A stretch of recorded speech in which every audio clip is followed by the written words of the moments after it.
अब जिस कथा की तरफ हम लोग प्रवेश करेंगे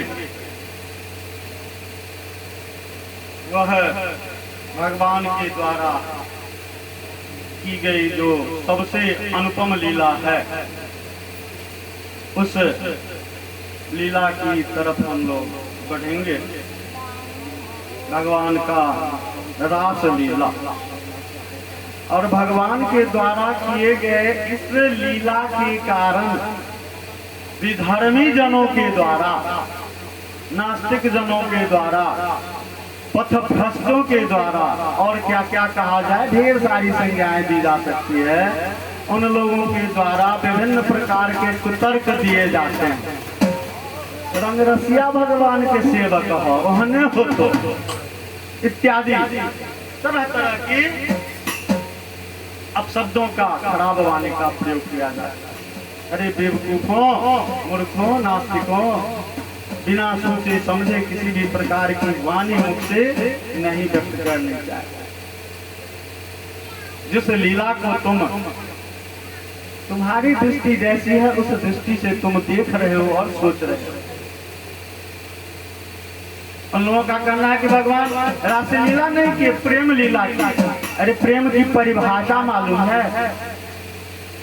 क्योंकि कलयुग में रह रहे हैं, तो कलयुग में लोग प्रेम का अर्थ केवल समझते हैं शारीरिक सुख की प्राप्ति, जो कि बिल्कुल नहीं।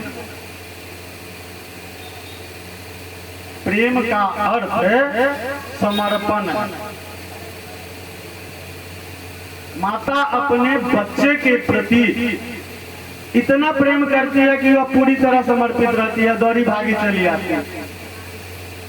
वह हुआ प्रेम।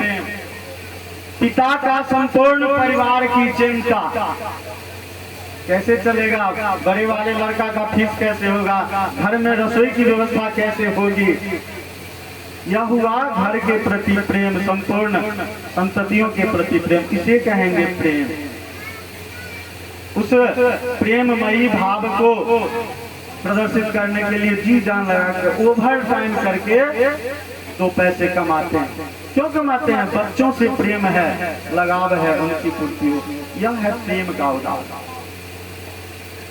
लेकिन जिनकी नजर में केवल शारीरिक सुख प्रेम है, उनके द्वारा ऐसी वाणी प्रकट की जाती है।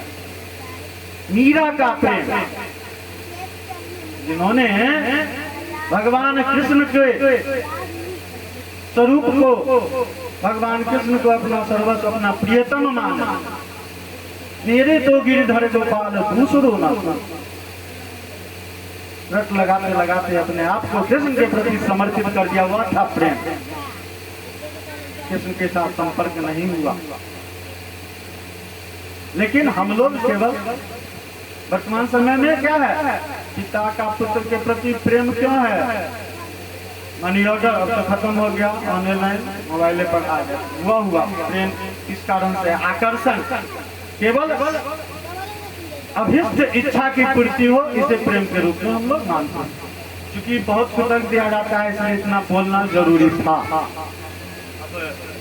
भगवान इस लीला को आरंभ करते हैं। बहुत ही मधुर लीला है और इस लीला का वर्णन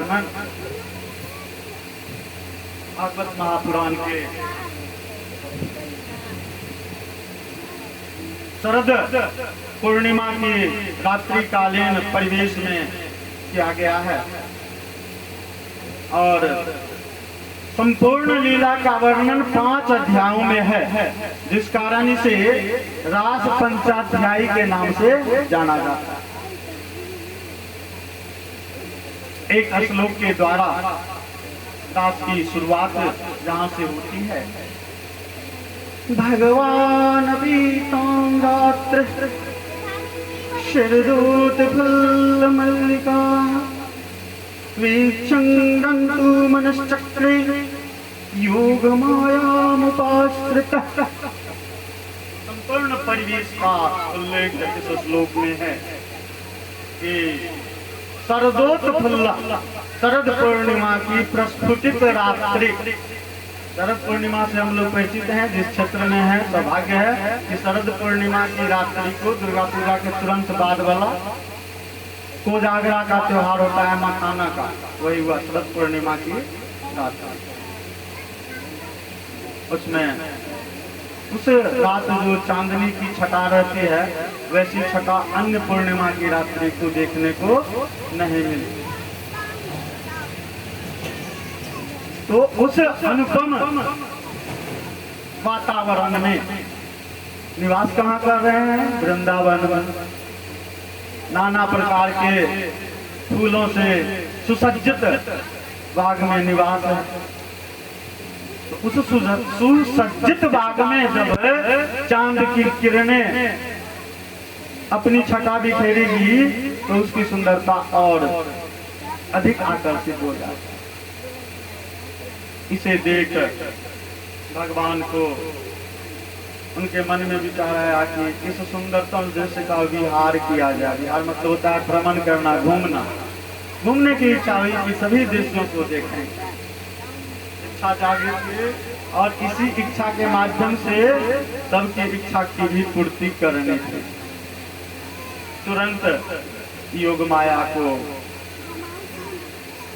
स्मरण किया और वह योग माया कोई अन्य नहीं है। इस भागवत महापुराण में आश्चर्य होता है लोगों को कि भगवान कृष्ण की लीलाओं का वर्णन नवम स्कंद के पश्चात दसम स्कंद से आरंभ होता है और भगवान की प्रसन्नता अपने नाम से कहीं अधिक राधे राधे नाम सुनने से होती है, लेकिन राधा का उल्लेख भागवत महापुराण में कहीं नहीं। ऐसा क्यों?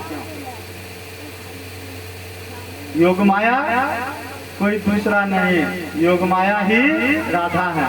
और भगवान कृष्ण ने जो स्वरूप धारण करके आया है अर्धनारीश्वर के रूप में, अर्धनारीश्वर तो भगवान शिव का और पार्वती का कल्पित रूप, यहाँ भगवान कृष्ण राधा और कृष्ण दोनों रूप में एक ही स्वरूप में है।